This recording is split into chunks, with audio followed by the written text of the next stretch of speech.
Black Star Network is here. Hold no punches. I'm real revolutionary right now. Support this man, Black Media. He makes sure that our stories are told. Thank you for being the voice of Black America, Roland. Stay black. I love y'all. All momentum we have now, we have to keep this going. The video looks phenomenal. See, there's a difference between Black Star Network and Black-owned media and something like CNN. You can't be Black-owned media and be scared. It's time to be smart. Bring your eyeballs home. You dig?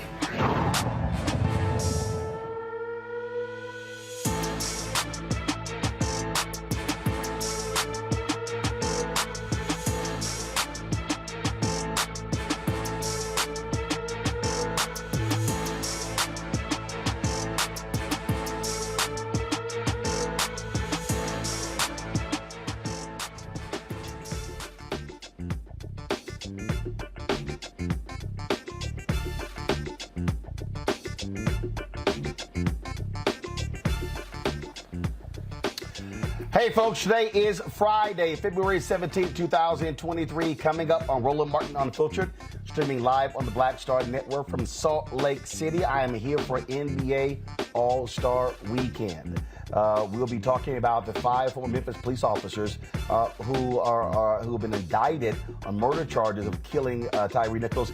They have appeared in court. They all pleaded non-guilty today in their first court appearance. We'll show you exactly what took place in the courtroom and what Tyre's mother had to say following the court hearing.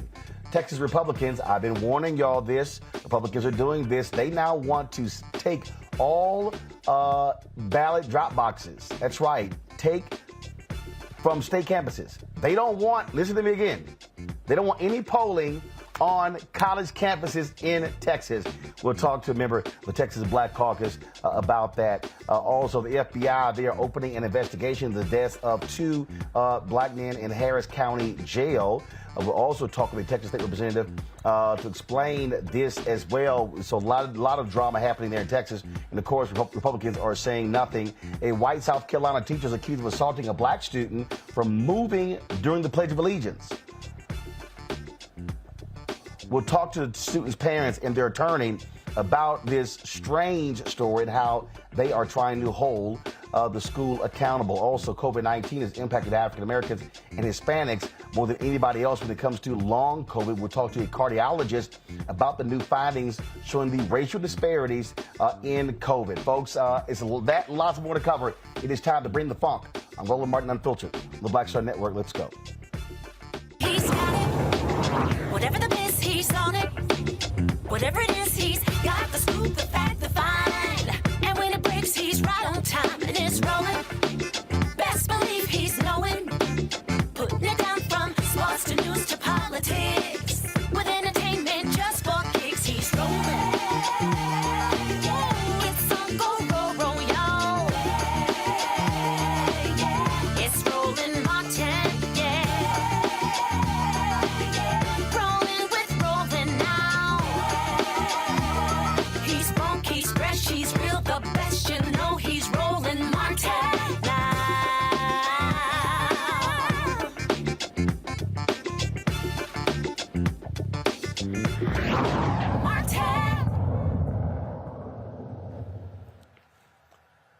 You can't say no one warned you. I have been telling y'all for years what Republicans are trying to do when it comes to voting. Now we have an example in Texas where a state representative wants to ban polling locations on college campuses.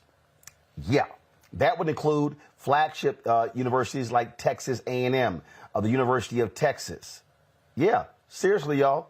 Now, this is what now a similar bill was filed as well. Now, this bill would require county commissioners' courts to designate a polling location on state-funded college and university campuses with a student population over 8,000. Now, that's one bill. Well, another representative filed another bill where the Texas County Commissioners Court would be prohibited from designating a polling location on an institution of higher education. If passed, this would apply to all public junior colleges and general academic teaching institutions that are state funded in Texas. Yeah.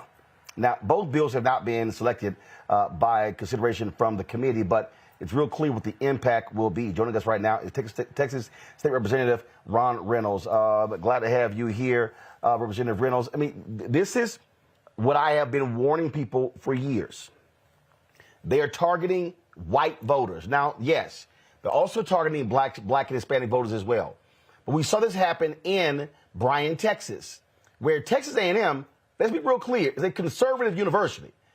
The folks there in Brazos County tried to remove the polling location, claiming it wasn't getting a lot of turnout, which was an absolute lie. It was an absolute lie. It was one of the highest polling locations in the entire county. Republicans do not want to see young voters who likely will vote Democrat casting ballots. That's what this is all about. Brett, it's great to be back on your show. And you're absolutely right. Republicans are afraid of young voters, just like they're afraid of black and Hispanic voters. Texas is a majority-minority state. The 2020 census showed that 95% of the growth was because of Asians, blacks, and Hispanics. And then we got voter suppression, Jim Crow 2.0, which, you know, we fled to D.C. to try to fight. And Congress, unfortunately, didn't get it done because of the damn Senate and the filibuster. But I digress. Here we are where Representative Isaac, a Republican, is doing her best to make sure that college kids can no longer vote on campus, which is Prairie View, Texas Southern University. They've been utilizing that at TSU.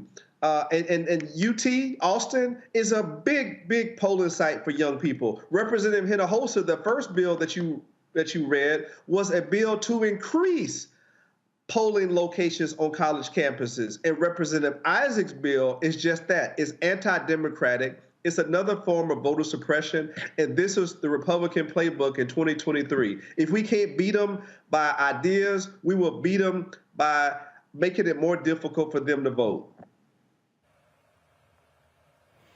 And again, you know, what you're saying is they want to be able to say, hey, if Republicans are controlling the commissioner's court, this is one way to exercise the power. That's just simply what it boils down to. And I've been warning folks for years. And I told some civil rights advocates in the Congressional Black Caucus Foundation, AOC, probably 2011, 2012. I said, hey, I think we're making a mistake by only talking about voter suppression specific to blacks and Hispanics. I said then, we better start sounding the alarm to these young white folks to say they also are targeting you. This is what this is all about. Roland, you're absolutely right. I'll tell you, go back. When Obama won in 2008, 2010, that was the first time that we had the voter ID bill. Why? Because we had a record number of college students voting and being able to use their college IDs. Guess what? They eliminated that ability. So no longer in Texas can you use a college ID to vote, no matter if it's state issued by the University of Texas, Texas Southern, any college ID, you cannot use it to vote. But guess what? If you got a concealed handgun license, yes, you can use that. If you have a passport, you can use that. But college IDs, sorry, you can't use it. So that was the first iteration of it right there. And then it's gotten progressively worse. So you were right to sound the alarm bell. A lot of people didn't see this coming. I would not be at all surprised, Roland, if my Republican colleagues passed this legislative session, because they know that they control the U.S. Supreme Court and it would likely be upheld. They know that they need to continue to chip away and make it more difficult to vote in Texas because African Americans, Hispanics, and Asians are voting more likely Democrat.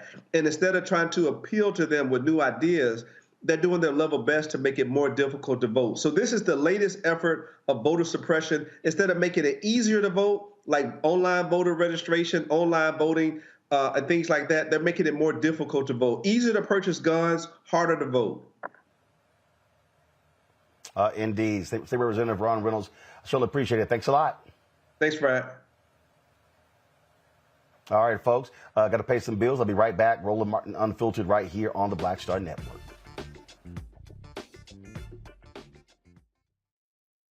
Hatred on the streets, a horrific scene, a white nationalist rally that descended into deadly violence. White people are losing their damn minds. As an angry pro-Trump mob storms the U.S. Capitol, we've seen shooting. We're about to see the rise of what I call white minority resistance. We have seen white folks in this country who simply cannot tolerate black folks voting. I think what we're seeing is the inevitable result of violent denial. This is part of American history. Every time that people of color have made progress, whether real or symbolic, there has been what Carol Anderson at Emory University calls white rage as a backlash. This is the rise of the Proud Boys and the Boogaloo Boys. America, there's going to be more of this. Here's all the Proud Boys, guys. This country is getting increasingly racist in its behaviors and its attitudes because of the fear of white people. The fear that they're taking our jobs, they're taking our resources, they're taking our women. This is white fear.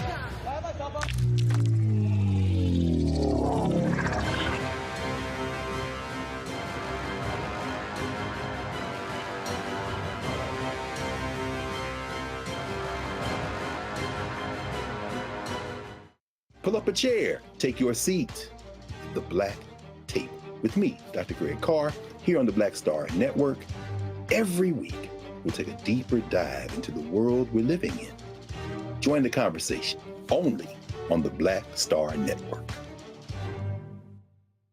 Hi, I'm Anthony Brown from Anthony Brown and Group Therapy. Hi, I'm BB Winans. Hey, I'm Dolly Simpson. What's up? I'm Lance Gross, and you're watching Roland Martin Unfiltered.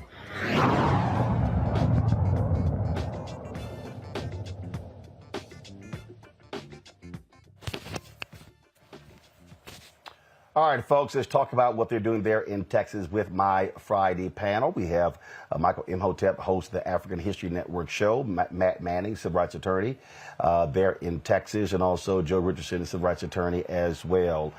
Matt, I'll start with you. You know, this is the thing that people have to understand.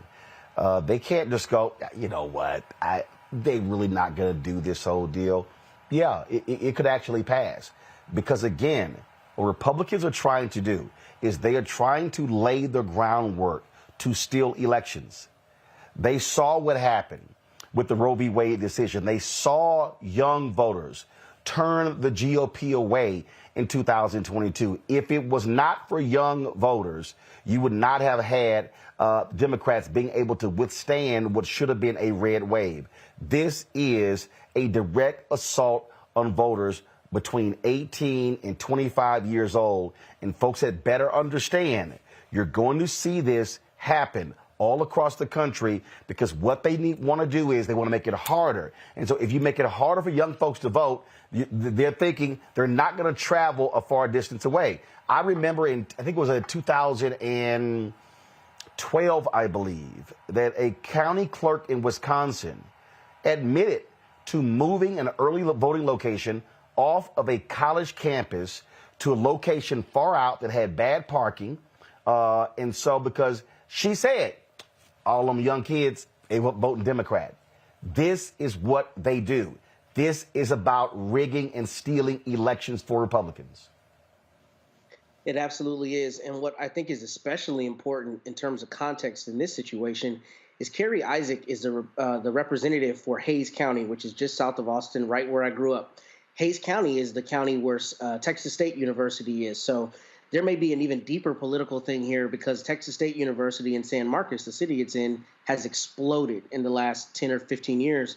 And they actually just elected their first blue DA there in a very long time. So this is exactly what you're saying. It's part and parcel with the assault that we've seen Republicans very brazenly commit as it relates to voting. And the thing about this that's so indefensible is that there is really no logical reason that you would do this. So many people vote on college campuses. It's a place that even non-students go to vote because people know it's customarily where you can go to vote. So the only reason you do this is to suppress votes and to suppress participation.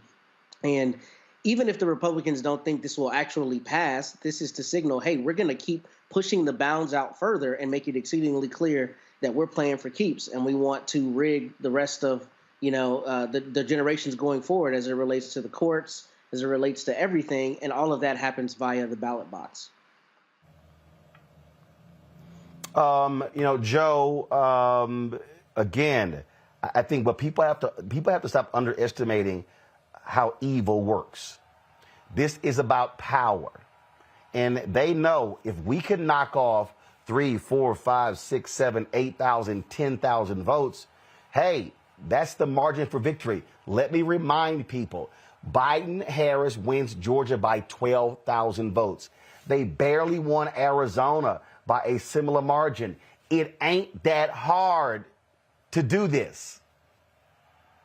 Right. And, it's all about dividing and conquering. And one of the things that you want to be able to do, the power of a suggestion is very prevalent here. What they want to do is suggest to you, young voter of color, that you shouldn't be voting by just making it more difficult. Things in the media, things that are said, you see what's happening in Florida, even with, degrading the importance of African-American history. They want to suggest that you don't belong and that your voice doesn't count. But at the same time, they got to make it harder for you to vote because, in fact, your voice does count. And if you make it heard, they're going to be outnumbered. So they're not going to win on numbers. They're not going to win on ideas. And divide and conquer is getting harder because there's more people to divide and conquer because they're getting ready to get outnumbered. And so what they want to do is make it as hard to vote as they possibly can without dealing with ideas, without appealing to people, particularly in places that are getting more black and brown. Now, Texas has been a little bit more fortunate because as California got majority minority, California is very liberal, right? Texas, not so much. More of your Hispanic audience is not so likely to automatically go Democratic as black folks are. But that being said, that time is coming too. Go back to Beto's campaign, where he got a lot closer than a lot of people thought he would. There's these Democrats that are coming out of nowhere. No, they're getting ready to be outnumbered. And so you have to get that young segment because this young segment, college educated. Trump does good with people that don't go to college. Republicans do good with people that don't go to college and people that don't have critical thinking skills, with all due respect to those that do have critical thinking skills. And so that's the battleground. Divide and conquer is getting harder, but if we can keep them from voting, then we can hang in there just a little bit longer. And again, Michael, they understand if you make it, see, this is the people that understand. If you make it harder, you can knock the numbers down. That's the whole deal. They want to make it harder. Exactly. And Republicans are masters at this. Now, we need to outsmart them at their own game. And to pick up what Joe just said, and I'm going to reference back to something you and I have talked about, Roland. Joe talked about critical thinking skills. And people who go to college students are much more likely to also have taken a political science class, which means they can see through a lot of the nonsense that Republicans are trying to feed to them as well. But, Roland, we've talked about this numerous times before, and I've talked about how I think a lot of the civil rights leaders, I think they're very committed. They mean well. I think they made a tactical mistake by not expanding who was harmed by voter suppression bills. It's not just African Americans. It's white college students, it's Latinos, Asian Americans, white women. And I've talked about how they needed to link up when they were trying to get the voting rights bill passed, the John Lewis voting rights bill. You need to link up with the women's reproductive movement, women's reproductive rights movement, white women. You have 48 million disabled Americans who are registered to vote. When you talk about taking away drop boxes, ballot drop boxes, things like this, or mail-in ballots, that hurts them of all different races. So a lot of the civil rights leaders, we love them, but they keep acting like this is 1965, Selma, Alabama. No, Republicans are trying to suppress the vote of people who are more likely to vote Democratic, regardless of race, even though we're the #1 target. And you talk about Texas. Lastly, Smith versus Allwright, 1944, U.S. Supreme Court case.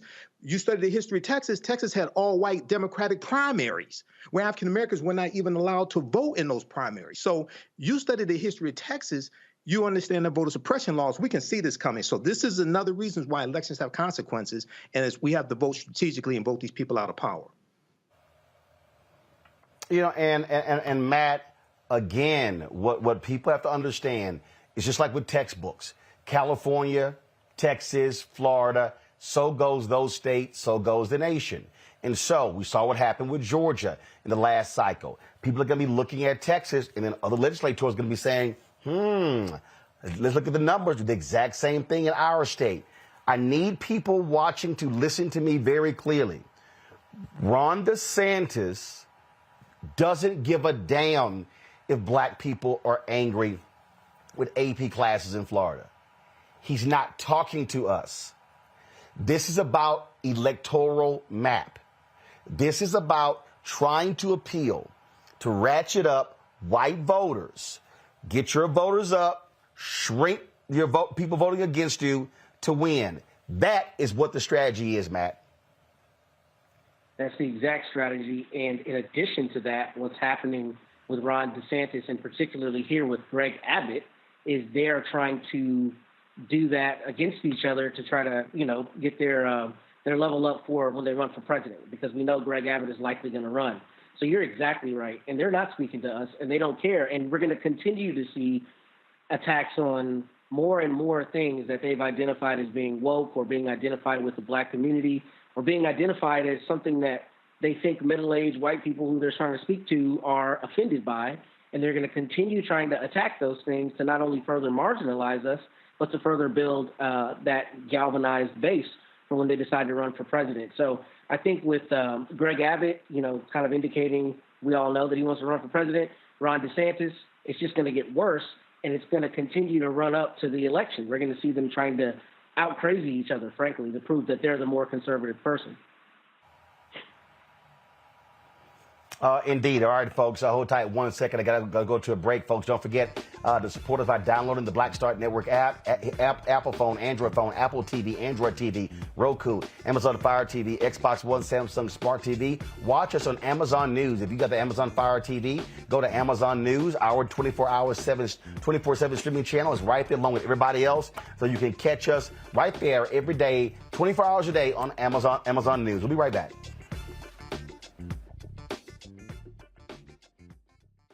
When you talk about blackness and what happens in black culture, we're about covering these things that matter to us, speaking to our issues and concerns. This is a genuine people-powered movement. There's a lot of stuff that we're not getting. You get it, and you spread the word. We wish to plead our own cause.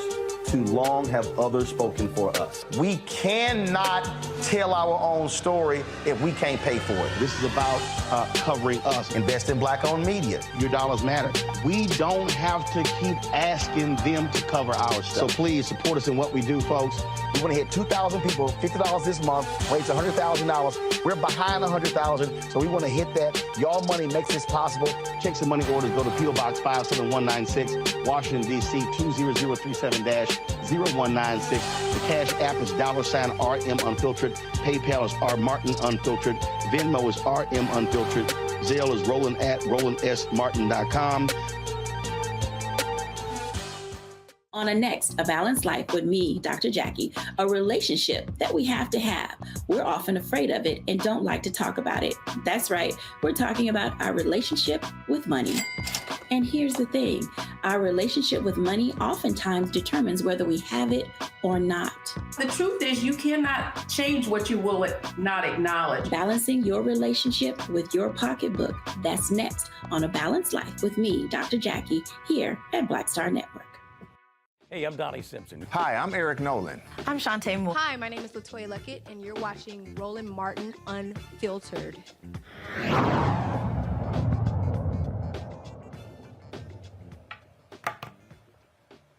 All right, folks, the 5 former Memphis police officers who beat Tyre Nichols to death made their first public appearance today in court, flanked by their attorneys, Tadarius Bean, Demetrius Haley, Desmond Mills Jr., Emmett Martin III, and Justin Smith stood before a judge in Shelby County Criminal Court. Through their attorneys, all 5 of them pled not guilty to the charges related to Tyre Nichols' death. Item number 2300241. Okay, are you ready to proceed? Yes, sir. All right, gentlemen, each of you appear to have retained counsel. I'm going to go down the line of the attorneys.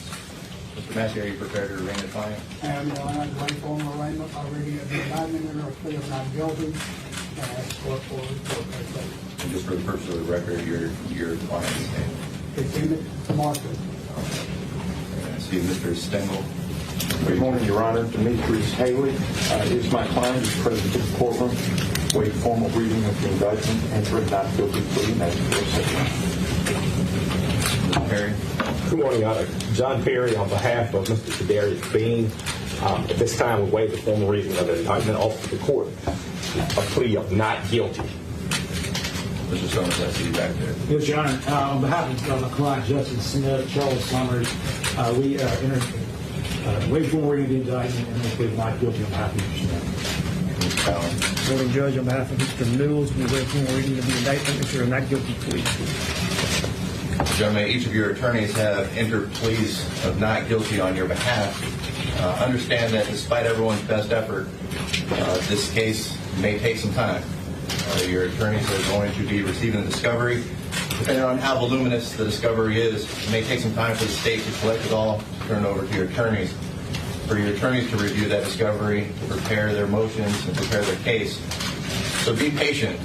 Work with your attorneys, cooperate with them, meet with them, go over the discovery. Make sure that if there are any delays, that these delays aren't on account of any of your actions.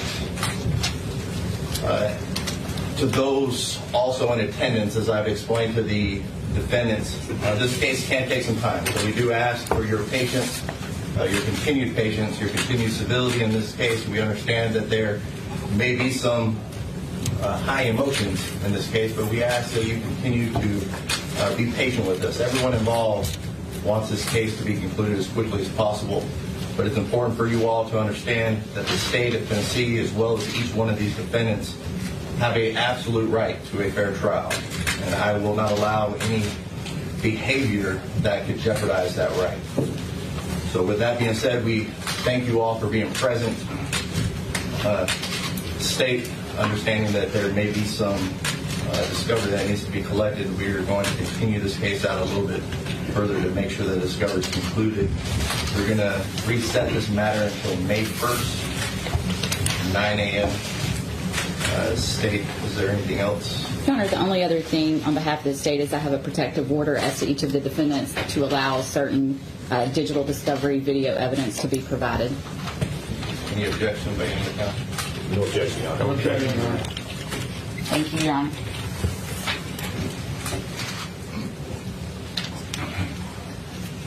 Ms. Massey, is there anything else on behalf of your client? No, Your Honor. We did file our motion for discovery this morning. Okay. Mr. Ballin, anything on behalf of your client? No, Your Honor. Mr. Perry?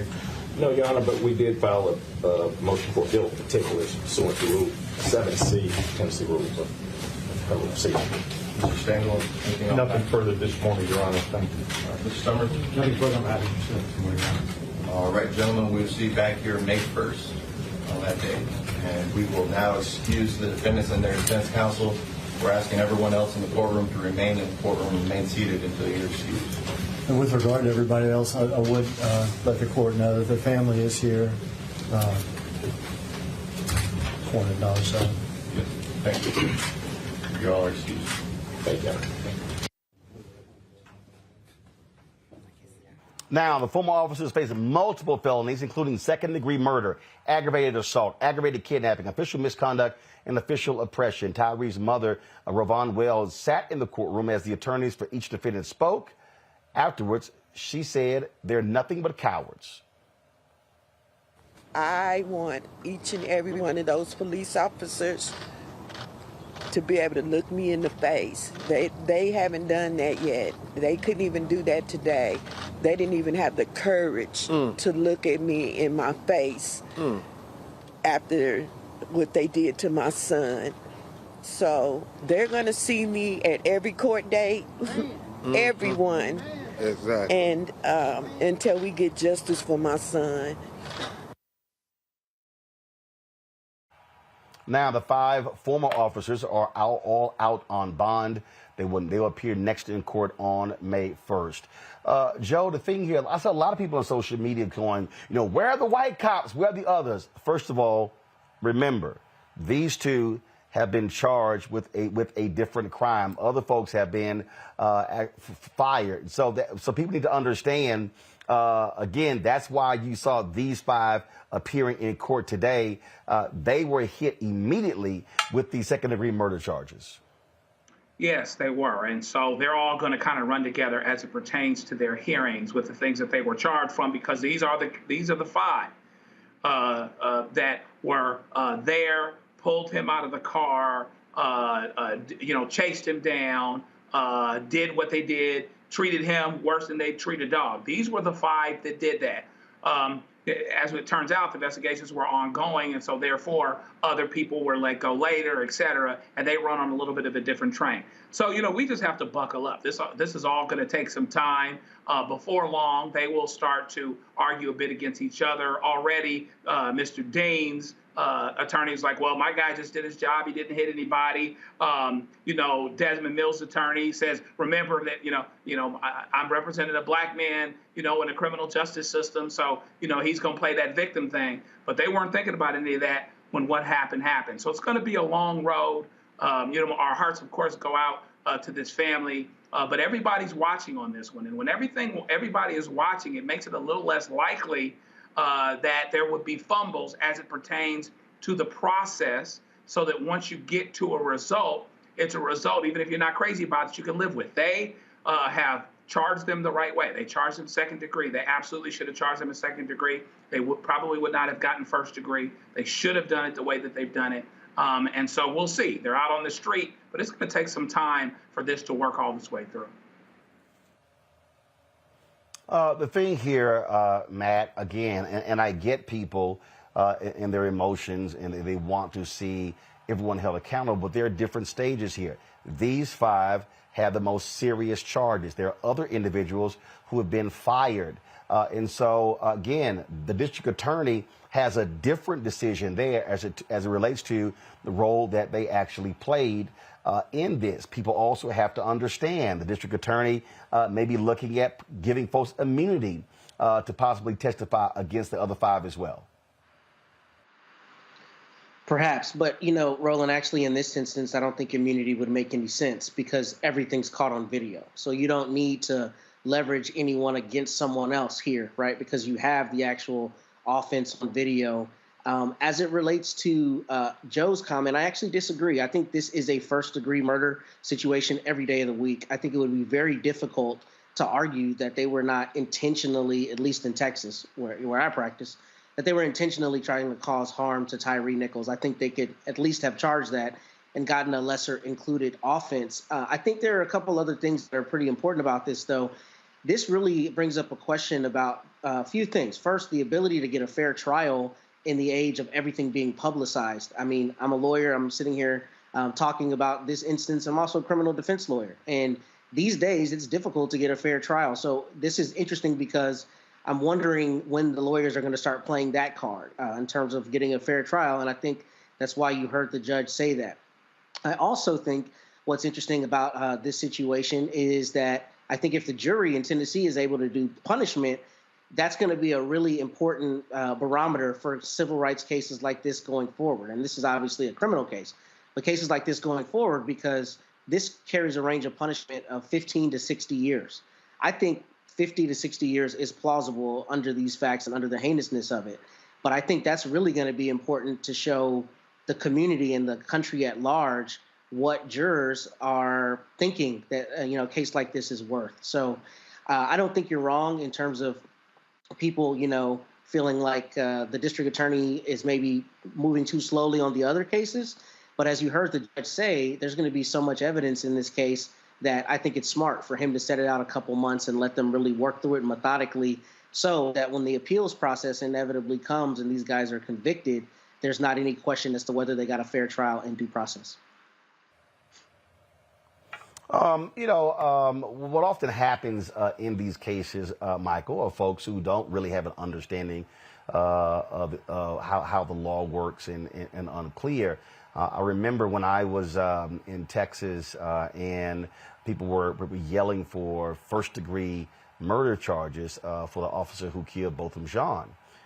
And Ben Crump was trying to explain to people, hey, you need to understand when you're demanding something, you don't actually know how the law works in different states in terms of what the penalties are. And so I've had other lawyers say that what we might think is a lower charge actually might carry a higher penalty. And again, it's just understanding how the law works. And again, for folk who don't do this every single day, they don't fully get that. You're right, Roland. They don't get it. And one of the things they don't get is the reason why these 5 officers were charged first, because these were the 5 officers who had both scenes. There were 2 incidences that took place that night. These officers were at both incidences, whereas Preston Hempfield, the white officer, he was only at the first incident. He was not at the second one. So when you go through and look at the investigation, you go look at what statements from the police chief, she talked about how these were the officers who had both incidences. They have the most culpability. You just had, in the last couple of days or so, you just had 2 deputy sheriffs who were, I think they were suspended or something like that. So it goes through a process, suspension, being fired. Then once they're fired from the department, then you're going to usually find some type of, you may find criminal charges being filed. But it goes through a whole process. So this is going to take a lot of time. And we've had this discussion before. Unfortunately, many of our people don't understand law. And everything that we want is tied to law and politics. Okay, so all this is tied to law, politics, economics, history, and understanding how all this works. So we definitely have to understand law. If we understood, so some people say that, well, this is the white man's law, things like this. Well, if they use the law to trap you, shouldn't we know all the booby traps are? Shouldn't we know all the pitfalls are so we don't get caught up in it? I would argue we need to understand the law better than they understand the law so we can disarm them of that weapon and use it against them. We have to understand political self-defense. All right, folks, hold tight 1 second. Got to go to a break. Folks, be sure to support us in what we do by downloading our Black Star Network app, Apple phone, Android phone, Apple TV, Android TV, Roku, Amazon Fire TV, Xbox One, Samsung Smart TV. We'll be right back on Roland Martin Unfiltered on the Black Star Network. Next on Get Wealthy with me, Deborah Owens, America's Wealth Coach. Listen to this. Women of color are starting 90% of the businesses in this country. That's the good news. The bad news, as a rule, we're not making nearly as much as everyone else. But joining us on the next Get Wealthy episode is Betty Hines. She's a business strategist, and she's showing women how to elevate other women. I don't like to say this openly, but we're getting better at it. Women struggle with collaborating with each other. And for that reason, one of the things that I demonstrate in the sessions that I have is that you can go further together if you collaborate. That's right here on Get Wealthy, only on Black Star Network.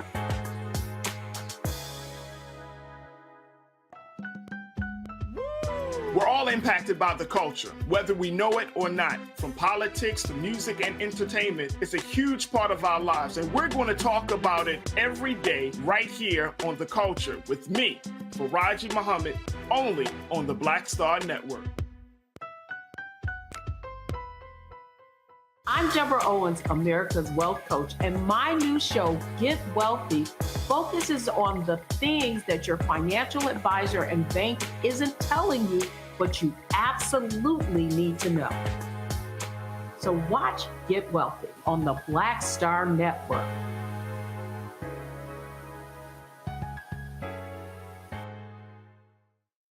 Hi, I'm El DeBarge. Hey, yo, Peace World. What's going on? It's the Love King of R&B, Raheem Devon, and you're watching Roland Martin Unfiltered.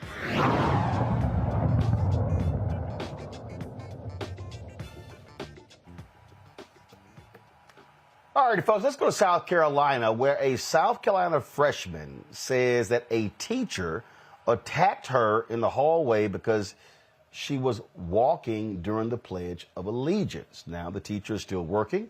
The parents have filed a civil lawsuit against the Lexington School District 1 and that teacher, Nicole Livingston. Now, the minor, known as MB, was walking in the hallway of River Bluff High School on November 29th when Livingston approached and appeared to pin the 15-year-old up against the wall.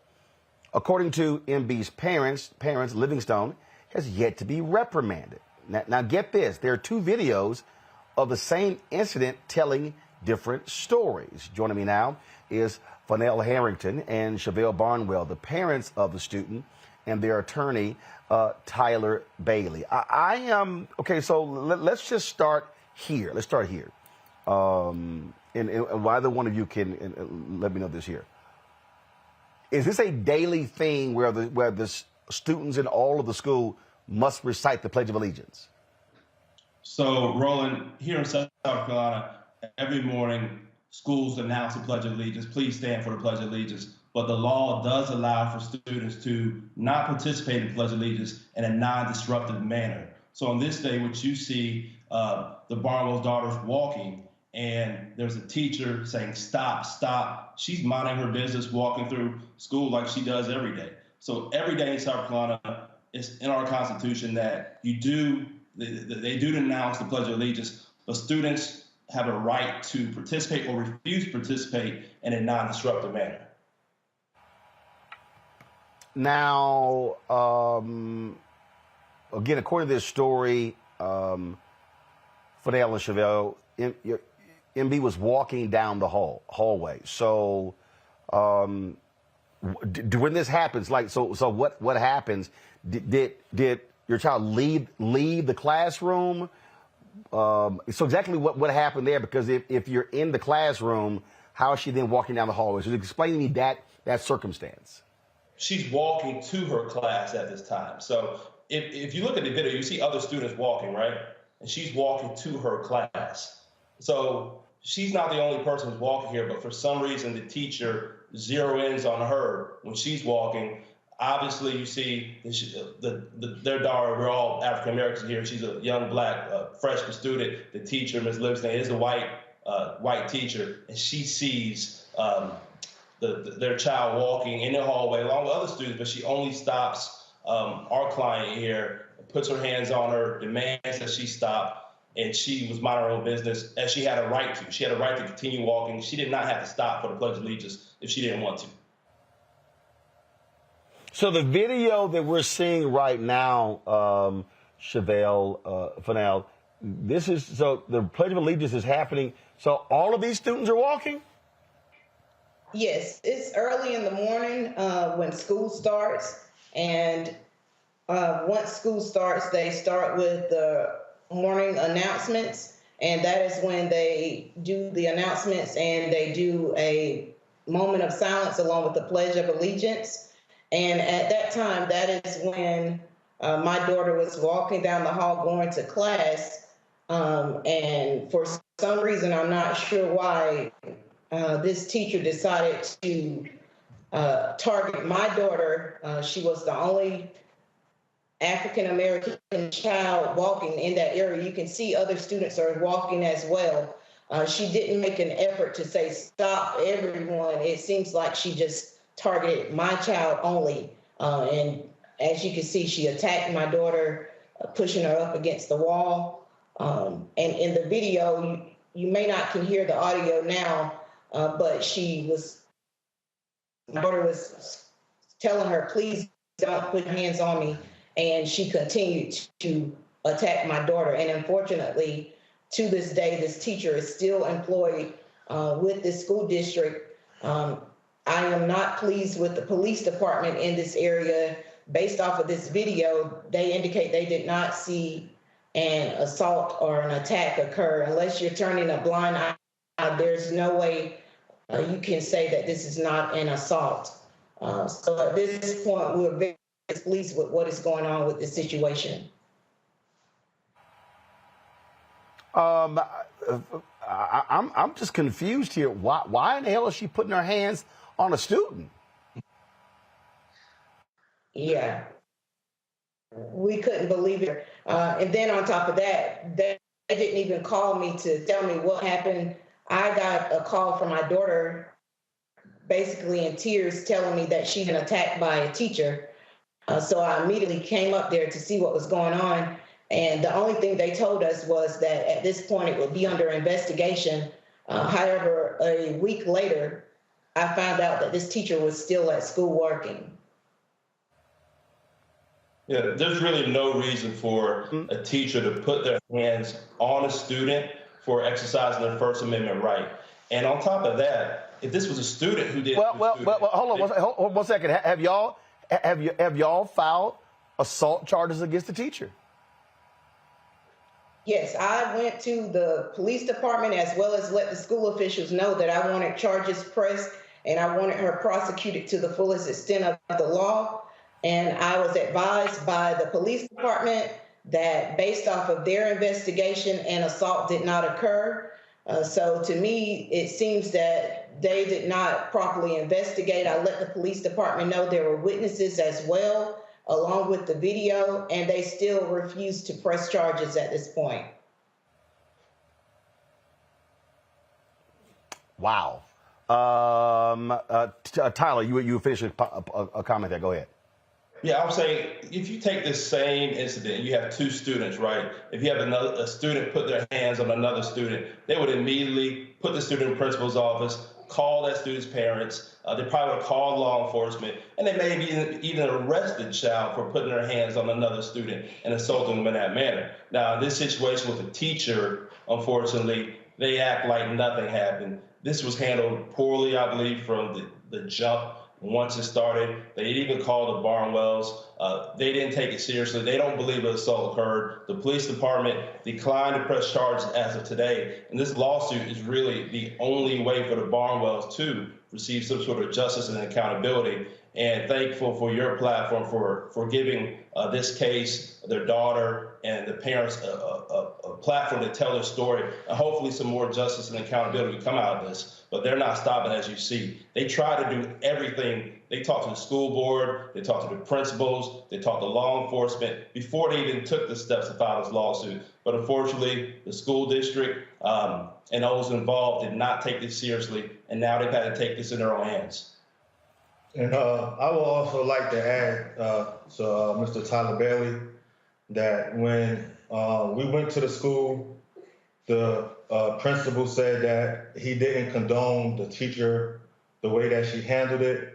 He also said when my daughter went to her that the situation, he basically told her, why didn't you stop? Aren't you proud of your country?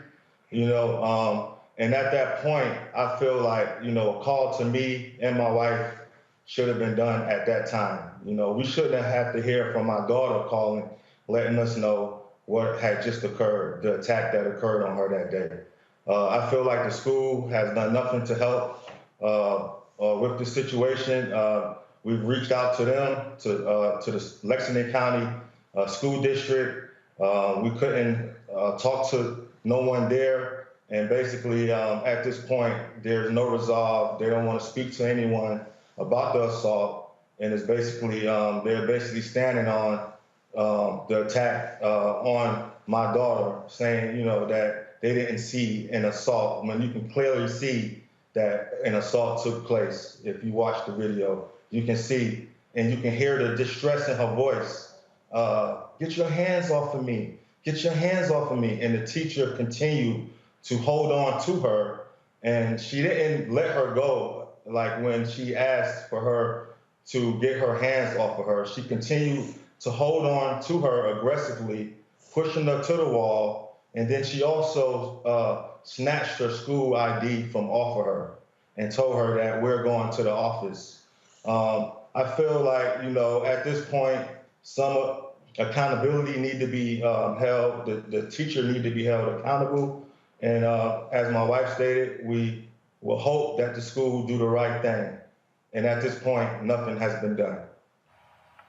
And I'd like to also say that we demand respect and accountability. At this point, the school has not even apologized to my daughter for this incident. They continue to act high and mighty as if nothing never occurred.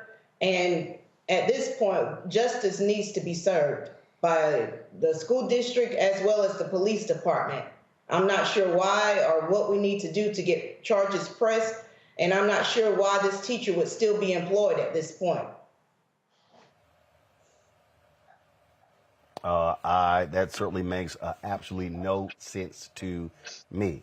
Well, we certainly appreciate all three of you joining us. Let us know what happens next in this story.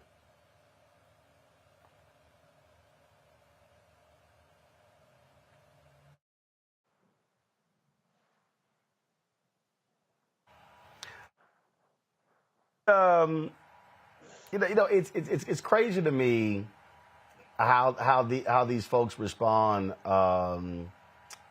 Joe, with this. So you just gonna make somebody do the Pledge of Allegiance? Are you gonna put your hands on a student? Oh yeah. Trust me.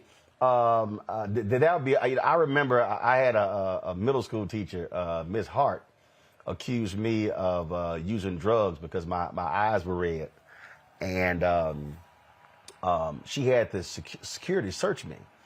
So man, I got home, told my dad. My dad said, "Go get all y'all millennials and Gen Z folk." My dad said, "Go get the phone book. Y'all used to be having a thing called the white pages, so you couldn't just Google it."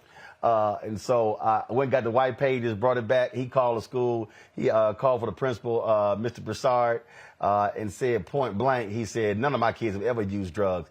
I fully expect her to apologize tomorrow. And if my son comes home tomorrow and tells me she has not apologized, I will be in your office in 15 minutes. That's right. You better say that. He said, do you understand what I'm telling you? He said, and then what happened? I went in next day.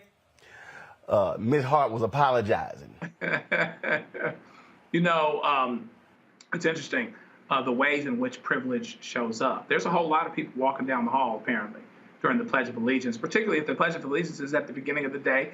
Some of us were early people. I was an early guy, but we all had friends when we went to school that always came late, or their mamas may have brought them a little late, or they get in a little late, get off the bus, or whatever the case may be. There was a whole lot of people that were walking down the hallway at the time of the Pledge of Allegiance. But somehow, some way, this teacher felt that this black child was the one to target and to pull aside. So even when it comes to privilege, and that frankly is one of the reasons we have the problems that we do in this country, where we would look the other way at a January 6th, for instance, because white people did the blowing up and did the tearing down and did the the malfeasance. But if black folk had done it, it would be a whole different thing. So now you're going after the black girl because I guess she's just the big winner. But the issue is that privilege even shows up in a situation like that, where they will overlook. They'll walk past 3 or 4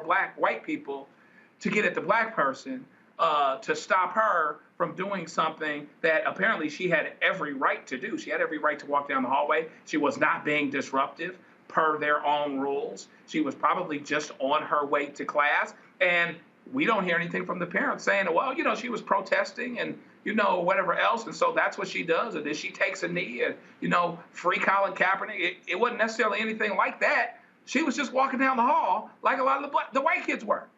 And she still finds a way to get rolled up just because she's the lucky one. But at the end of the day, probably happened because she was the black one.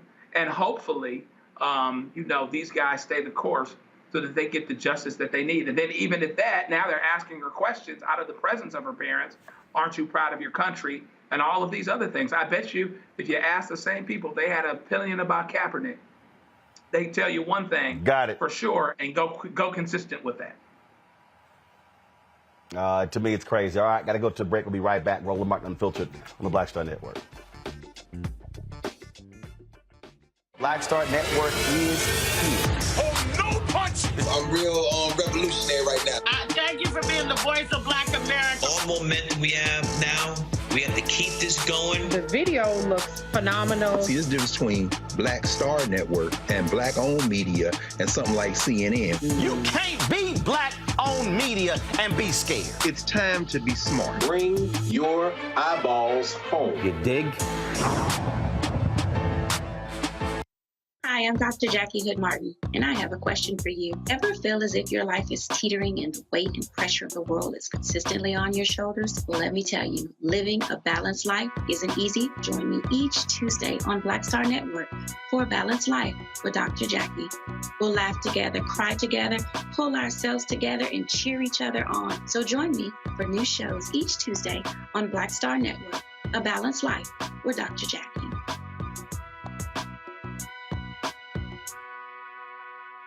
Most people think that these television shows that tell stories about who we are as black men, and then they paint these monolithic portraits of us. They think that they're being painted by white people. And I gotta tell you, there are a whole bunch of black folk that are the creators, the head writers, the directors of all of these shows, and that are still painting us as monoliths. The people don't really want to have this conversation. No, they don't.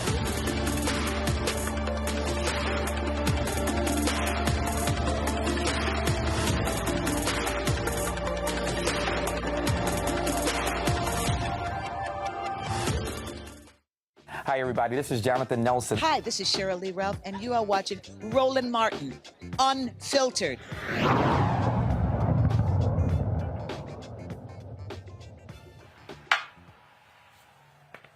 All right, let's go back to Texas, where the FBI is opening an investigation into the deaths of two men in the Harris County Jail. Jaquari Simmons died in February 2021. Jacoby Pillow in January of this year. Both of those deaths are going to be reviewed. An internal investigation into Simmons' death uncovered staff policy violations, resulting in the sheriff in Harris County to terminate 11 employees and suspend 6 others in May of 2021. Now, the Houston Police Department conducted a criminal investigation into the death of Simmons, leading to the recent manslaughter indictment of former detention officer Eric Niles Morales. Pillow was in the process of being released from jail on bond on January 3rd when he was accused of assaulting a detention officer. Jail staff used force to restrain Pillow to regain control of him. He was evaluated by medical staff and returned to a cell. He was later found unresponsive in his cell and taken to a nearby hospital where he was pronounced dead. His cause of death is still pending. Joining me right now is Texas State Representative Jarvis Johnson. Representative Johnson, glad to have you. The Department of Justice has been very aggressive in sending jail officials, wardens, and others to prison for the beating and the deaths of inmates. This says a lot in the first case where inmate dies and the sheriff fires 11 people, but firing is one thing, holding them accountable is another. Absolutely.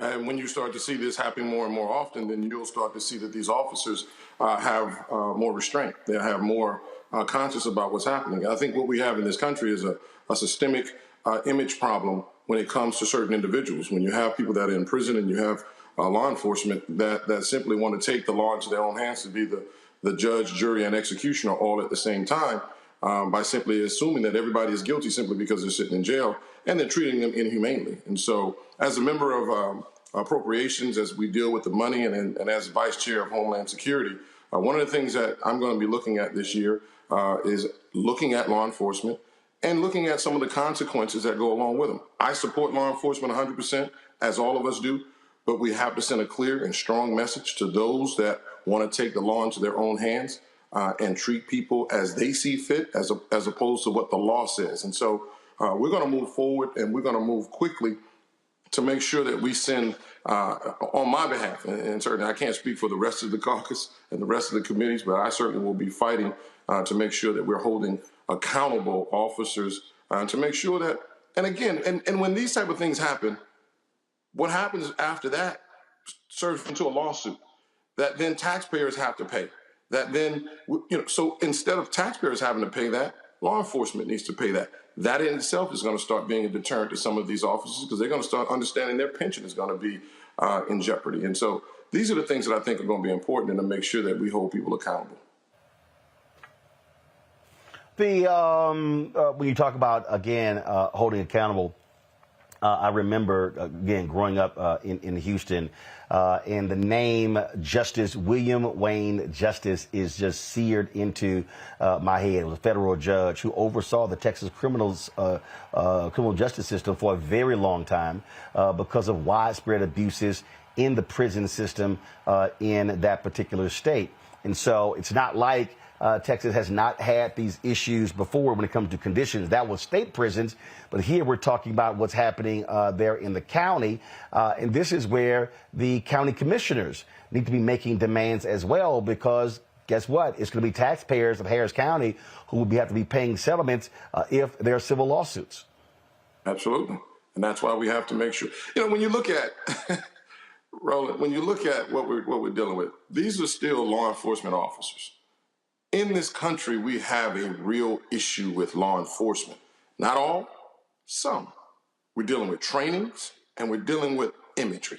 We're dealing with how some of these officers are trained and then the imagery that they have perceived to be what they think that they should be doing to go out and then do this on their own, to handle the law and take the law into their own hands. We have to get a handle on that. But when you look at officers that are patrolling the streets versus officers that are patrolling the jail cells, the mentality is the same. And certainly the consequences have to be the same. And so I'm glad that we're looking at the FBI moving quickly on this. I hope that we can do the same for officers that are on the beat, that we can have quick and swift action taken by these individuals. Me as a taxpayer, I don't feel like it's necessary for me to have to be able to pay for somebody's mistake simply because, and then this officer gets off. Even though we're settling some of these cases, the officers oftentimes have moved to another department. They moved to another city, and they still have their T code. They still have their license to do the same thing in another city. And so people will say, well, there's such a shortage of officers, it's hard to get. No, you have to get rid of these officers. Maybe if we got rid of the bad apples, then more people want to join this fraternal organization that they call police. Maybe more young people want to join and say, I want to be a part of something good. But right now, unfortunately, the bad have made a horrible image of what police officers are in this country today. So we have to send a clear message that this type of behavior won't be accepted. Let me bring in my panel here. Questions. Michael first. All right. Thanks for shedding light on this. And I was looking at the article from National Public Radio. So can you shed some light on this? So we see 21 inmates died in 2021 in this county, and then 28 died in 2022. And then so far, 4 have died in 2023. What has been so obviously this is not like all these people 50 plus committed suicide. So what has been the explanation from the county? I don't think there is an explanation. I think what we have is an uptick in deaths inside of these prisons. I think when you look at some of the numbers that I'm looking at here, the numbers have constantly gone up since 2005. You've had a kind of an ebb and flow of numbers going up and down. But since 2012, those numbers have constantly gone up of people that are dying in jail. And I think what we have is a cultural problem in law enforcement. Because I don't believe that this is just simply dealing with the jails. I think this is just law enforcement, period. Because a lot of the officers that are inside, the jailers are actually officers. And so, I think this is a mentality that has been going on for far too long. And I think it's a mentality that we see has been excused. Every time that there is a a shooting of an unarmed citizen, every time that there is the death of an individual by the hands of police, that there's only a slap on the wrist. Yes, there's some anxiety. Yes, there's some high feelings. But at the end of the day, there's no consequences for the action. And so you're sending a message to those same fraternal organization that, hey, you're okay. You get to do this over and over again, and nobody's going to be mad at you because you know what? You're patriots and you're serving this country. And I think that's where we get it all wrong. And that's the stuff that we got to stop. They're not patriots. They're officers doing the job. And so let's not get it confused. So they get a pension, they get insurance, they get a salary. And so let's make sure that we don't confuse the two by giving them a pass simply because they have accepted the role and responsibility of simply doing what they said that they would go out to do. You guys are, as commentators, as reporters, you're reporting on actual news. If you go out and be irresponsible and just report, fake news like Fox, and some of these others, then you'll think you can keep on doing that and keep lying to your base and get away with it because nobody's holding you accountable. But the accountability has to be in place, and that's what we're working on this session. And certainly, as Vice Chair of Homeland Security, I will be looking very closely on some consequences for what we need to be doing to send messages, clear messages, to protect citizens as well as law enforcement. Right. All right. Thank you. Indeed. Representative Jarvis Johnson, I certainly appreciate it. Thanks a lot. Always, Ro. You see, I don't have my Omega behind me because I'm trying to respect you, brother. I love you. I knew you was going to give me a hard time. So, my homeboy from Houston, we still got love for you, though. But at the end of the day, I love you, brother. That's wise. That's wise you did that. But remember, anytime you're the president of an alpha, always kiss the ring. Kiss the ring. You may remove that. Always kiss the ring. I love you, brother. Appreciate it. Thanks a bunch. All right, y'all. I gotta go to a break.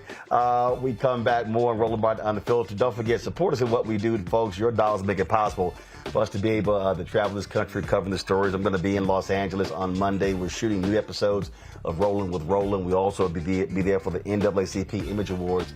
Send your check and money orders to P.O. Box 57196, Washington, D.C.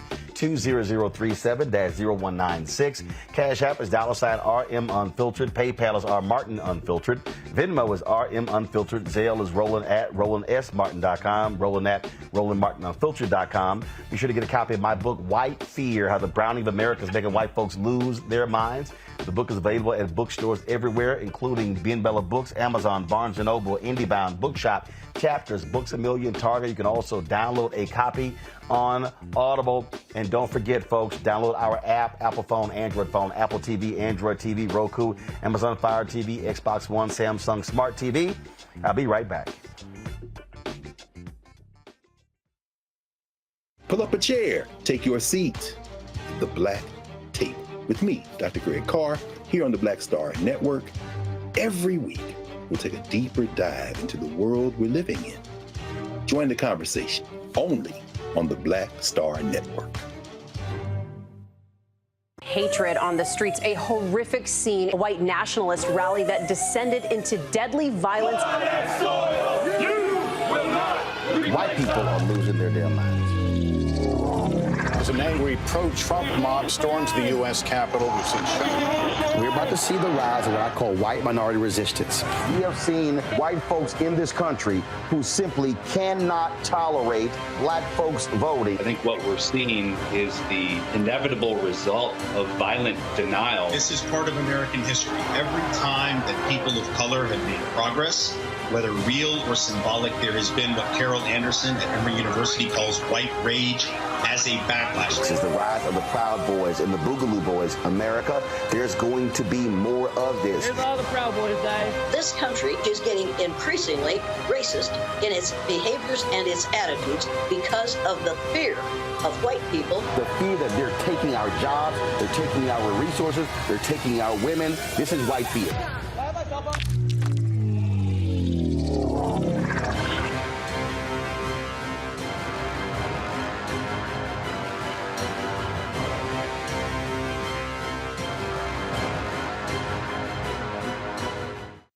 Hi, I'm Anthony Brown from Anthony Brown and Group Therapy. Hi, I'm BB Winans. Hey, I'm Donnie Simpson. What's up? I'm Lance Gross, and you're watching Roland Martin Unfiltered.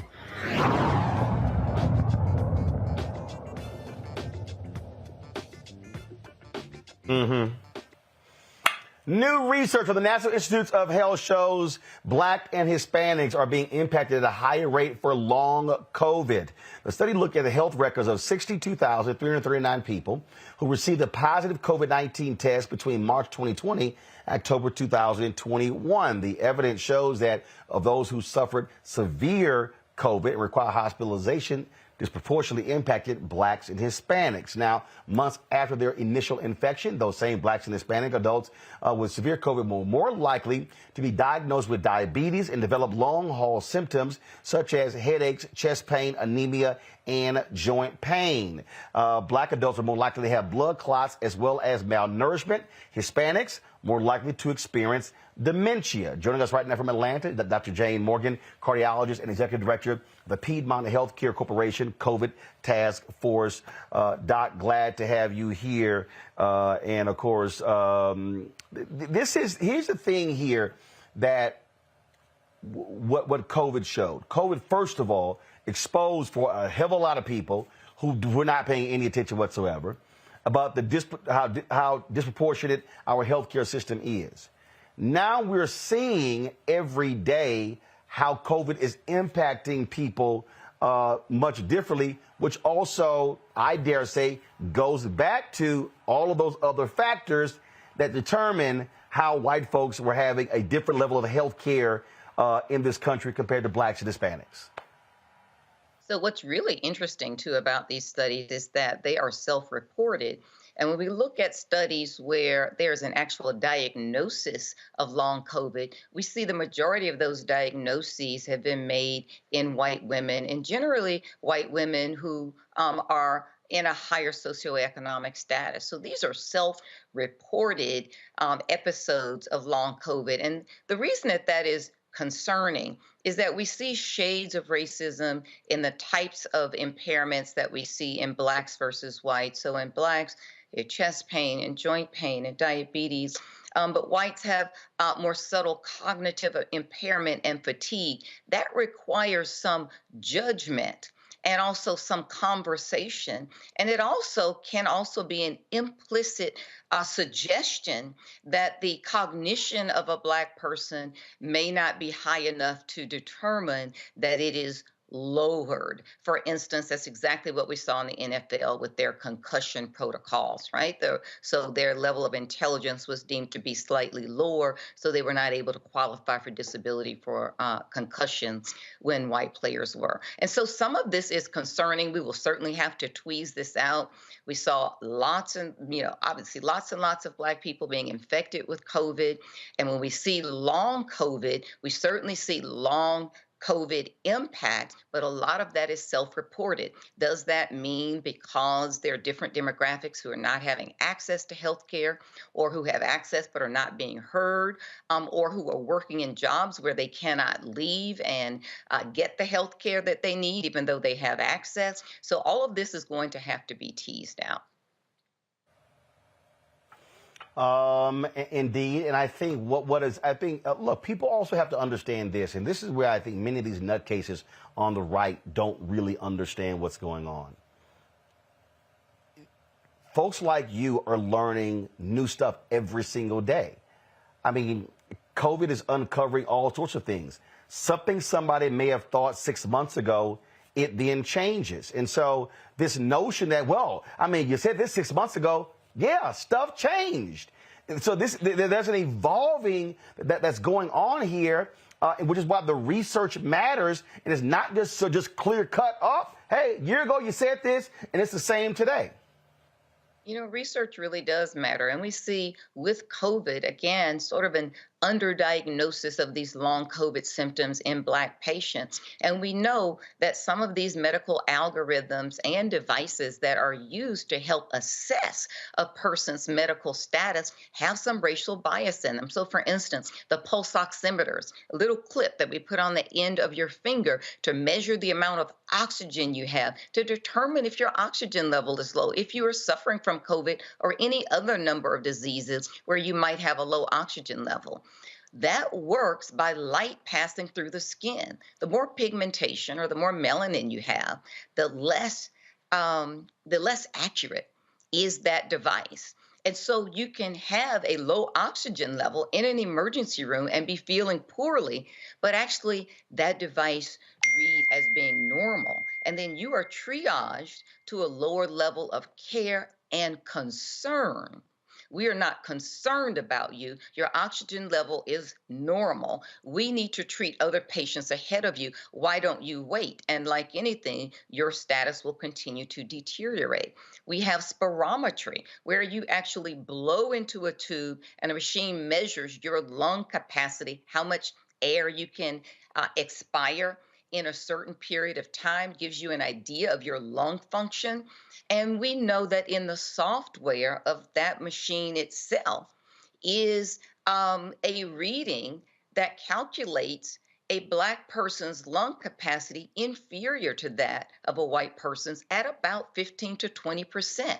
And so it automatically will downgrade if that person is Black and will give them a normal value that would be an abnormal value for a white person, who then would be guided and referred on for higher therapy and higher medications. And so we see that as well in COVID, and probably that is going to catapult over into long COVID and what these actual diagnoses are and who's going to actually get treatment and who isn't.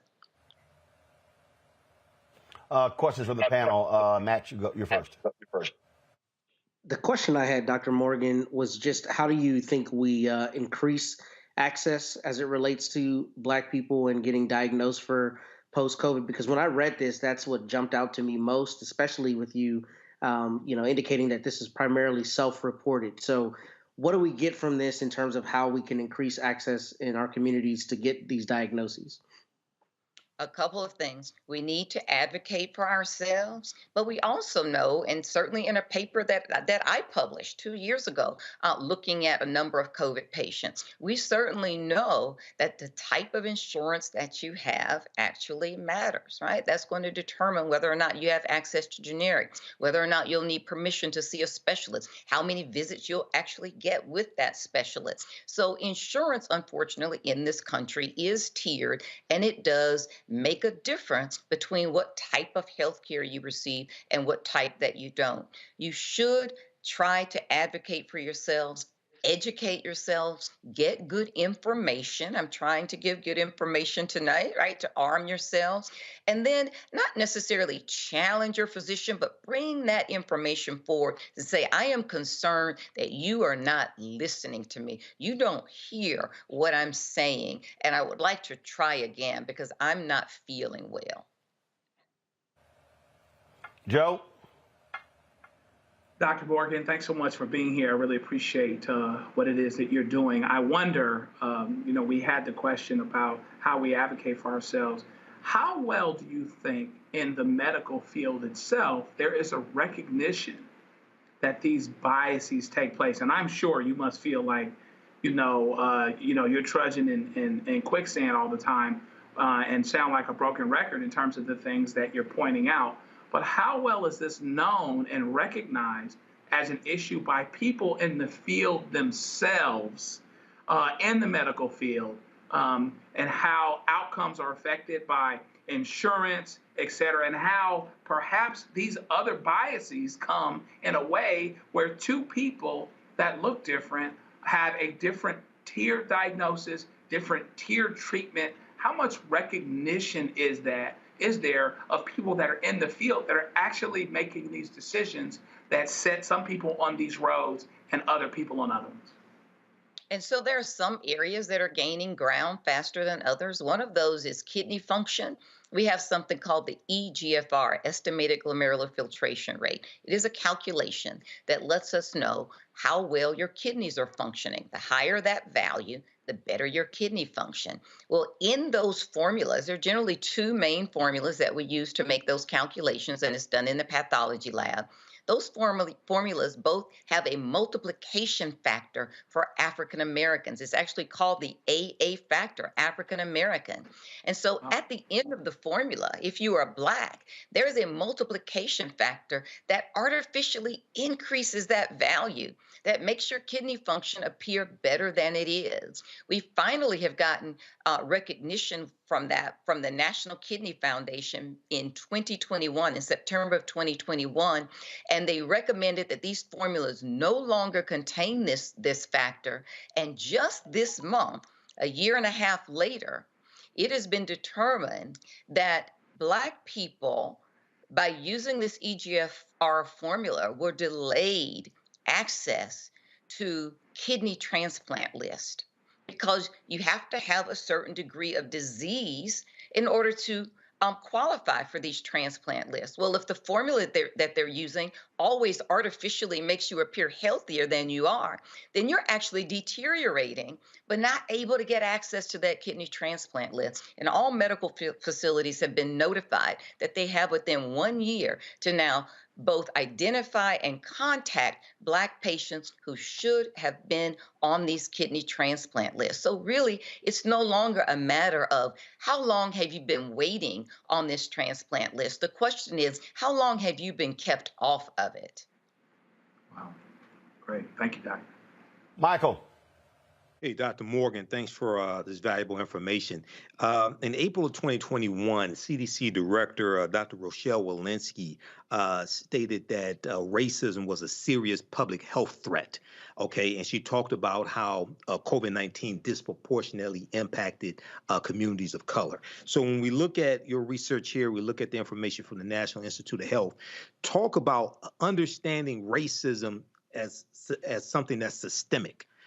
Talk about how those two relate, number one. And number two, what are some things that you recommend that can be done to fight against how the African American community is disproportionately harmed by COVID-19 and long COVID? So many lessons. Doc, that's a lot Mike wants you. Oh, Doc, that's a lot Michael wants you to do, but you got by 30. No, Mike, I got this. Doc, you got 30 seconds. That's my point. I know you got 1, 2 things, but we got 30 seconds left in the segment. Doc, go. So many things to unpack during COVID with regard to lessons learned. One of those, though, is early in the COVID, when we saw the Alpha, the Beta, the Delta surges, we saw disproportionate impact in Black communities. And that was because, by and large, we were unable to step away from jobs. These are jobs that were, we call them essential workers. You live in multi-generational households, don't have access to pharmacies within 5 miles. We saw that pendulum swing in the last part of the COVID pandemic, where we see the majority of people now hospitalized and dying are white, and that's mostly because of the type of ideology that they're following. And so COVID is a great lesson in what our societal, infrastructural, racial construct is here in the United States. All right, then. Doc, I got to do this here. So you had a birthday, what, about 5 days ago? And you didn't think I was going to do this. Come on, y'all. Come on, hurry up. Yeah. Uh-huh. Oh, yeah. So you posted this. You posted this on your Twitter account. You like, well, you know, I might take it down. I was like, no. So look. So now, was this from the party, or was this from a previous party? That was at the party. I had a surprise birthday party my sister threw for me. So this was at my party. All right, then. Well, first of all, happy belated. And then even though if you try to take the photo down, well, this going to live forever with us showing it there. So that's why I want to go ahead and do that. Yeah, and you can see in the background, you see my oldest son, Omar Jimenez. He's the CNN national correspondent back in the background there. All right, then. Well, look, happy birthday, and I hope you had a great time there. Thanks a lot for coming on. Thank you. I appreciate it. Bye. All right, folks, I have you on YouTube. Hit the like button, y'all. We should easily be at 1,000 likes. I don't know why I have to do this every single day. Y'all should log on before you start commenting. Hit the like button so we can go ahead and hit 1,000 likes. Do that. So we come back from break, we should be at 1,000, all right? I'm going to the break. I'll be back in a moment. On a next, A Balanced Life with me, Dr. Jackie, a relationship that we have to have. We're often afraid of it and don't like to talk about it. That's right, we're talking about our relationship with money. And here's the thing, our relationship with money oftentimes determines whether we have it or not. The truth is you cannot change what you will not acknowledge. Balancing your relationship with your pocketbook. That's next on A Balanced Life with me, Dr. Jackie, here at Black Star Network. When you talk about blackness and what happens in black culture, we're about covering these things that matter to us, speaking to our issues and concerns. This is a genuine people-powered movement. There's a lot of stuff that we're not getting. You get it, and you spread the word. We wish to plead our own cause. Too long have others spoken for us. We cannot tell our own story if we can't pay for it. This is about covering us. Invest in black-owned media. Your dollars matter. We don't have to keep asking them to cover our stuff. So please support us in what we do, folks. We want to hit 2,000 people, $50 this month, raise $100,000. We're behind 100,000, so we want to hit that. Y'all money makes this possible. Check some money orders. Go to P.O. Box 57196, Washington, D.C. 20037-0196. The Cash App is $RM Unfiltered. PayPal is R Martin Unfiltered. Venmo is RM Unfiltered. Zelle is Roland at RolandSMartin.com. Hi, I'm Anthony Brown from Anthony Brown and Group Therapy. Hi, I'm BB Winans. Hey, I'm Donnie Simpson. What's up? I'm Lance Gross, and you're watching Roland Martin Unfiltered.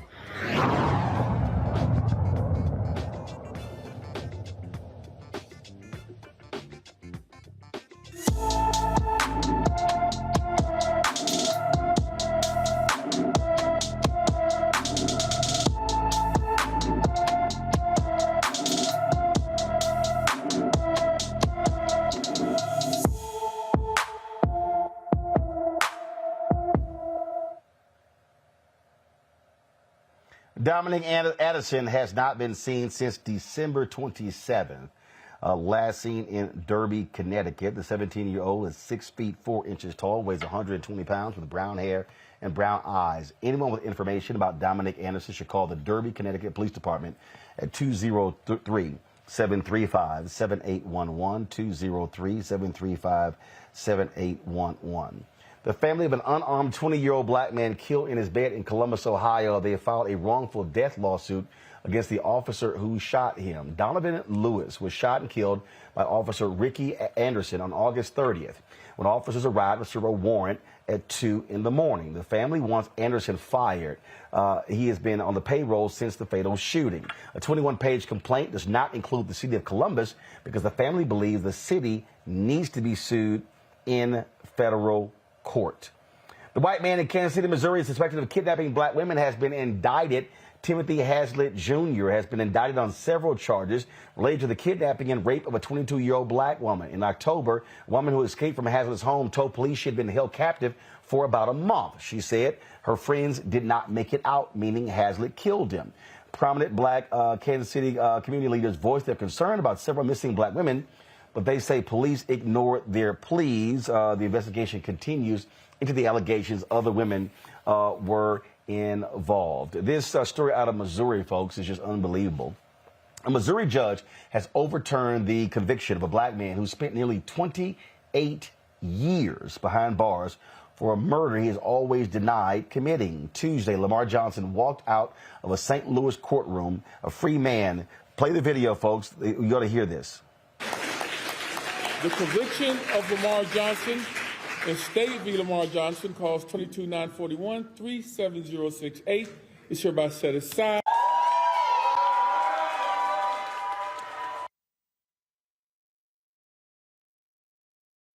And The judge, David Mason, ruled two witnesses provided clear and convincing evidence Johnson was innocent. He had been convicted of murdering Marcus Boyd in 1994.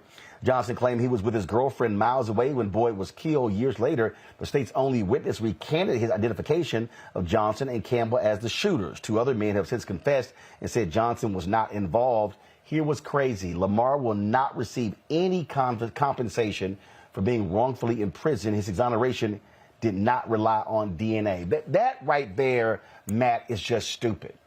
This man spent 28 years in prison and no compensation. Yeah, I think Congress needs to address this because this is a state issue. And in Texas, for instance, if you know the story of Richard Miles, very similar story. I went to a seminar that he did not long ago. And what I learned there was that in Texas, if you even get an award, they can basically tax you for the time that they spent incarcerating you, even though it was wrongful. So to that end, Congress has to address this because what people need to know who are listening to this case is actual innocence means the judge, and in this case, the prosecutor, shout out to Kim Gardner, who's been embattled and has done good work in that area nonetheless. The prosecutor said, we looked at this case and the evidence is not there. So this isn't a matter of he won on a technicality. He won because he should win because the evidence shows he's not guilty of the offense. So the reason that's important is it's kind of just insane that we as a society have not required that everybody in this instance get compensated at a fair amount. And the state should not be paid back for putting you in prison improperly. So this is a good story, but it's a sad story because this brother lost 30 years of his life. And this is precisely why I do not believe in the death penalty, because we get it wrong too often. There are too many people, too many Lamar Johnsons who have lost their life behind false accusations or faulty evidence or, malice on the side of the police, and we never get them back. And this is precisely why I think the death penalty is problematic, because stories like this show us that it happens. And unfortunately, it happens too frequently that cases do have faulty evidence.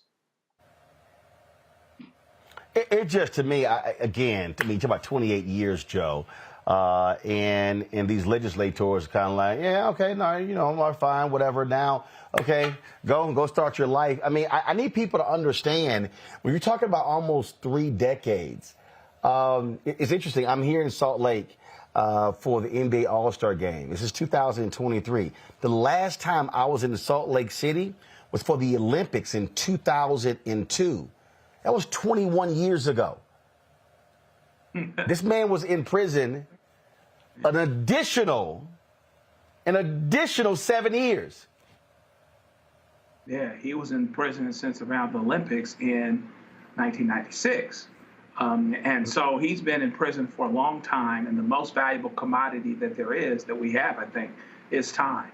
And he lost so much of it. And so there shouldn't be this technicality that if we got it wrong for this reason, if DNA is what uncovered it, then we'll pay you. And if it wasn't for some other reason, then we won't.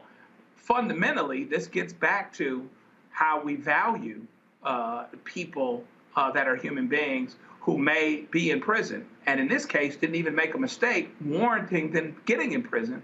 And to Matt's point, this happens far too often. For every one of this brother, there's probably 10 or 15 of them back there with the same situation and just aren't able to undo it. And so we have to be able to address this somehow. But fundamentally, this often exonerates black men. This often exonerates, and every time, of course, it would exonerate somebody that's in prison, right? Who on some level in society's eyes is devalued anyway. And so, the sympathy and the urgency is not there to change this, because the fact of the matter is, in order for the urgency to be there to change it, this would have to be undone often enough that it would actually shake the foundations of the criminal justice system, because the biggest suggestion in the system is that, by and large, the system gets it right. And the system, by and large, doesn't necessarily get it right, and it certainly doesn't get it right as often as it needs to. Michael. Yeah, I echo Matt. I'm against the death penalty because it's disproportionately used against African Americans, especially African American men. When we look at this case here, progressive St. Louis Circuit Attorney Kim Gardner, she agreed with the Innocence Project and she filed a motion in August of 2022 seeking Lamar Johnson's release. And you would not have an attorney, Kim Gardner, without people voting her into office. Okay, so once again, this goes back to the importance of voting the right people into office. And you have those in the state legislature like Representative Keisha Bosley, who are putting forth legislation to give restitution to people who are wrongfully convicted and who are innocent, things of this nature. But this is I'm good. I'm glad he's out of prison. But there are far too many cases like this, and once again, I can't stress enough the importance of having the right people in political office. Indeed. So it's just, again, look, as Joe said, bottom line is you can't get back. You simply cannot get back time. I mean, 28 years. 28 years, folks.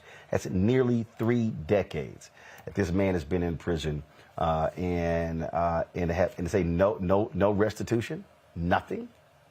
That to me is simply an abomination, and it goes to show you what happens in this society in terms of how folks are treated. Unfortunately, many of them are indeed African American. All right, folks, I'm here in Salt Lake City, NBA All-Star Weekend. Looking forward to the various activities here. But got to go to a break. We come back. I'm going to talk about this Clarence Thomas statue in Georgia. Boy, it was a heated discussion on the floor of the Georgia legislature where one black rep called this man an Uncle Tom. He went off on Clarence Thomas. We're going to play it for you when we come back on Roland Martin Unfiltered. Don't forget, folks, download the Black Star Network app, Apple phone, Android phone, Apple TV, Android TV, Roku, Amazon Fire TV, Xbox One, Samsung Smart TV. You can join our Bring the Funk fan club. Your dollars make it possible for us to do what we do every single day. I appreciate those of you who have joined, the people who send us emails, and folks who are stopping me here all over Salt Lake City already.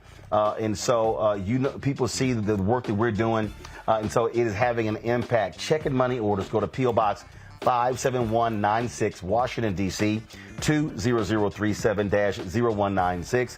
Cash App is $RM Unfiltered. PayPal is R Martin Unfiltered. Venmo is RM Unfiltered. Zelle, Roland at RolandSMartin.com. Roland at RolandMartinUnfiltered.com. Our goal is to get 20,000 of our fans contributing on average $50 for the year. That's $4.19 a month, 13 cents a day. Every dollar does indeed matter. Let me thank the folks who've given during the show: Frederick Davis, Sherland, Carrington. Let's see here. It's some other folks. Give me 1 second. I'm just going to pull it up here. Let's see here. Mike Konami, Dalia Byfield Williams, Cheryl Denise Flemings, Nurse Linda Whitesale, Robert Jackson, Michael Potts, Monique Taylor, Theron Lane, Joan Griffin, Darnita Lee, Dewan Rubin, Marjorie Sands, Terry Brooks, Lawrence Scott, Lawanda Bivens, Terrence Bridges, Jaquez, Roxana Deshawn, Samantha Piggy, Christine, Yolanda, Donald Rush, Regina Davis, Carl Haas, Carl Lewis, Keith Jones, Big C, Anna King Cole, Chanel Foray, Ida Trier, Ruben Moultrie. Also, get my book, White Fear, How the Browning of America is Making White Folks Lose Their Mind, available at bookstores nationwide, and download her copy on Audible. We'll be right back. Hatred on the streets, a horrific scene, a white nationalist rally that descended into deadly violence. White people are losing their damn minds. As an angry pro-Trump mob storms the U.S. Capitol, we've seen shooting. We're about to see the rise of what I call white minority resistance. We have seen white folks in this country who simply cannot tolerate black folks voting. I think what we're seeing is the inevitable result of violent denial. This is part of American history. Every time that people of color have made progress, whether real or symbolic, there has been what Carol Anderson at Emory University calls white rage as a backlash. This is the rise of the Proud Boys and the Boogaloo Boys. America, there's going to be more of this. Here's all the Proud Boys, guys. This country is getting increasingly racist in its behaviors and its attitudes because of the fear of white people. The fear that they're taking our jobs, they're taking our resources, they're taking our women. This is white fear.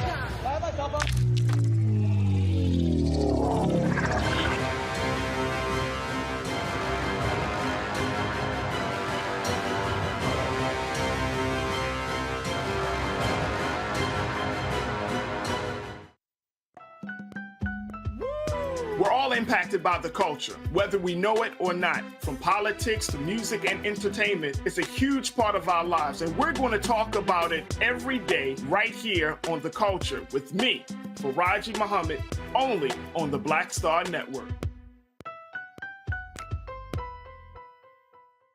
Hi, I'm Kim Burrell. Hi, I'm Carl Payne. Hey, everybody, this is Sherry Shepherd. You're watching Roland Martin Unfiltered.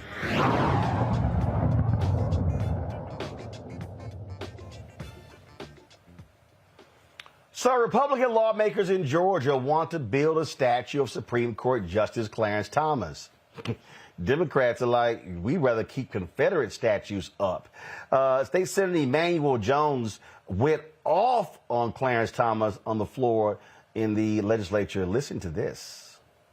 I know it's very, very sensitive to talk about race in this body, but any time that we have a legislation proposing to place a statue of Clarence Thomas on this grounds, we cannot avoid that conversation, so I'm not going to avoid it either.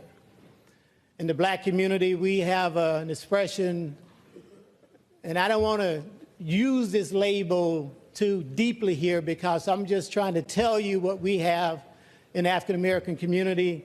When we talk about a person of color, that goes back historically to the days of slavery and that person betraying his own community, we have a term in the black community. That term that we use is called Uncle Tom. And Uncle Tom is either a fictional or non-fictional character. I don't really know the origin of Uncle Tom, but it talks about a person who back during the days of slavery sold his soul to the slave masters. That's the story, the fictitious of the story of an Uncle Tom. So when we think about a person in the black community who's accomplished, but yet policies seek to subvert, some may even say suppress, the achievements and accomplishments of people of color, I couldn't help but to think about that term in expressing my dissatisfaction with this particular legislation. Folks, as I said last year, y'all just don't get it. And I don't expect people of non-color to get the sensitivity that we feel about a person of color whose policies and practices and decisions and votes that we've rallied and fought against. Well, now, he was clear how he feels, Matt. Look, I don't use the term Uncle Tom. I don't use Oreo. I don't use those phrases. I can criticize somebody without using names, but I can tell you right now, I don't know that many black people who like Clarence Thomas. And I know a lot of black people. So in your first year of law school in torts class, you would learn a phrase, res ipsa loquitur, the thing speaks for itself. I would say we needn't call him an Uncle Tom because we know what the policies look like.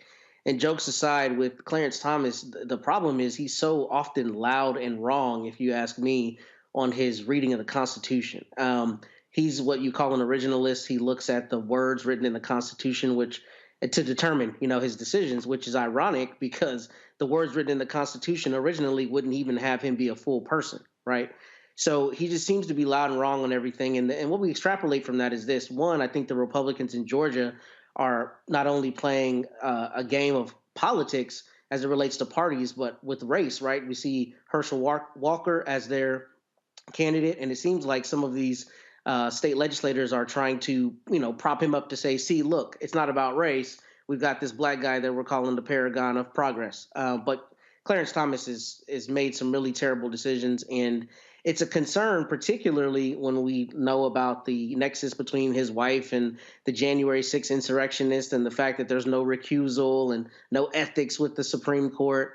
It's extremely problematic because, I mean, if you look at him objectively, he's could be an incredibly impressive person with his education and his background, but he has used it to our detriment. So I don't like to use that label, but I mean, the reality is he has not done any helping of us in his position, which is such an important position as we talk about on this show so often.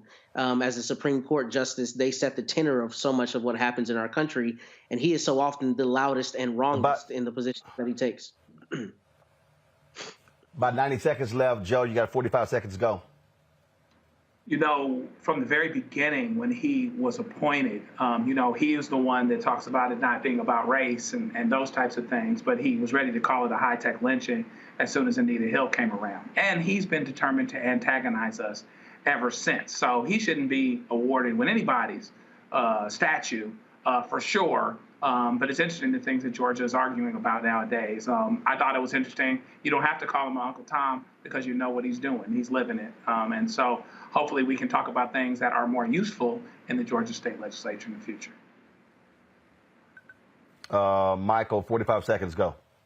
The real Uncle Tom's name was Josiah Henson. Josiah Henson was a runaway slave from Maryland. He ran away in 1830. He published his autobiography in 1849. Harriet Beecher Stowe published Uncle Tom's Cabin in 1852 based upon his autobiography. The real Uncle Tom in the story was a hero who refused to beat black women, who refused to tell where runaway slaves were. The traitor in the story, Uncle Tom's Cabin, his name was Sambo. So if anything, we should call Clarence Thomas a Sambo, not Uncle Tom. Study the real Uncle Tom, whose name was Josiah Henson. All right, then. And y'all know I do a lot of traveling around the country. Oftentimes, I would take photos of monuments to African Americans. I can guarantee you this. If Georgia erects a statue of Clarence Thomas, I ain't nowhere in hell I'm taking that picture. At all. I think I met the man twice, got absolutely no respect for Clarence Thomas whatsoever. And when he was all upset, conservatives were upset when he wasn't included in the Smithsonian National Museum of African American History and Culture, didn't bother me 1 second. Period. All right, folks, that's it. I got to go. Matt, Joe, Mike, thanks a bunch. I will see you guys on Monday from Los Angeles, where we'll be there for the NAACP Image Awards. Of course, we're nominated. We'll also be shooting episodes of Rolling with Roland. And so look at my social media stuff. We're going to have some stuff from here from Salt Lake. Looking forward to that good content as well. Shout out to Mark Tatum, Deputy Commissioner of the NBA. He's a Kappa, but glad to be a guest of Mark at NBA All-Star Game. Folks, that's it. Don't forget, get my book, White Fear. Download the Black Star Network app. Support us by joining our Brina Funk fan club. Everything's at RolandMartinUnfiltered.com or RolandSMartin.com. I'll see y'all on Monday. Holla!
News.